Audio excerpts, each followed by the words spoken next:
আজ ভগবান জগন্নাথ দেবের পূর্ণ স্নানযাত্রা, আর ভগবান আমাদের বাড়িতেও বিরাজ করেন, তাই আমিও প্রভুর স্নানযাত্রা পালন করি। খুব সহজে স্নানযাত্রা আমি কিভাবে পালন করি সেটা আপনাদের সাথে শেয়ার করছি।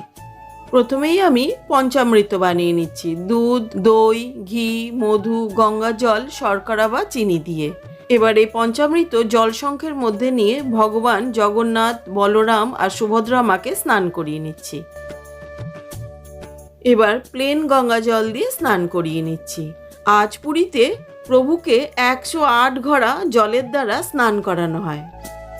এবার আমি ফলের রস দিয়ে স্নান করাবো। ভগবানের খুব আম পছন্দ, তাই আজকে আমি আমের রস বার করে নিয়েছি। আপনারা আঙুর, বেদানা, মৌসুমি যাবতীয় ফলের রস দিয়ে কিন্তু করাতে পারেন। আবারও গঙ্গা জল দিয়ে স্নান করিয়ে নিচ্ছি ভগবানকে।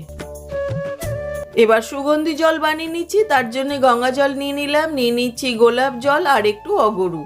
এইবার এই সুগন্ধি জল দিয়ে ভগবানকে স্নান করিয়ে নিচ্ছি। স্নানের পর এবার ভগবানদের একে একে করে মুছে নিচ্ছি। মন্দিরে তো অনেক রকমভাবে হয়, কিন্তু আমি ঘরে হাতের কাছে যা যা থাকে মোটামুটি সেই দিয়েই ভগবানকে স্নান করিয়ে নিলাম। এইবার পোশাক পরিয়ে নিচ্ছি।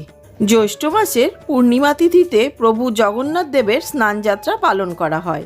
স্নানযাত্রার পর দেবতারা কিছুদিন অসুস্থ থাকেন, যাকে বলা হয় অনর্বসন।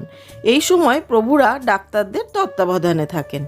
সাদা চন্দন, হলুদ চন্দন ও সিঁদুর দ্বারা তিলক করে তুলসী পাতার ফুল নিবেদন করে ভগবানকে যথাস্থানে স্থাপন করে দিচ্ছি।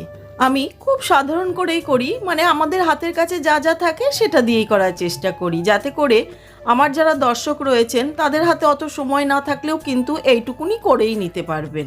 দেখুন প্রভু জগন্নাথ দেব, বলরাম, সুভদ্রা মা কত সুন্দর লাগছে তাদের দেখতে। এইবার আমি ভোগ নিবেদন করে দিচ্ছি। এখানে আমি ফল নিয়েছি, মিষ্টি নিয়েছি, আর যেহেতু আজ পূর্ণিমা আমি সিন্নি দিয়েই থাকি আপনারা জানেন, তাই সিন্নিও অর্পণ করে দিলাম। পূর্ণিমার পুজোটা যদি দেখতে চান আমার চ্যানেলে রয়েছে, আমি লিঙ্কটা দিয়ে দেবো, আপনারা চাইলে দেখে নিতে পারেন। সব দেবতা পুজোর আগে যেমন গণেশ দেবতাকে পুজো করে নিতে হয়, তেমন পুজো শুরু করার আগেই কিন্তু প্রদীপ, ধূপকাঠি জ্বালিয়ে নিতে হয়। এইবার আমি কর্পূর জ্বালিয়ে আরতি করে আজকের পুজো সম্পন্ন করলাম।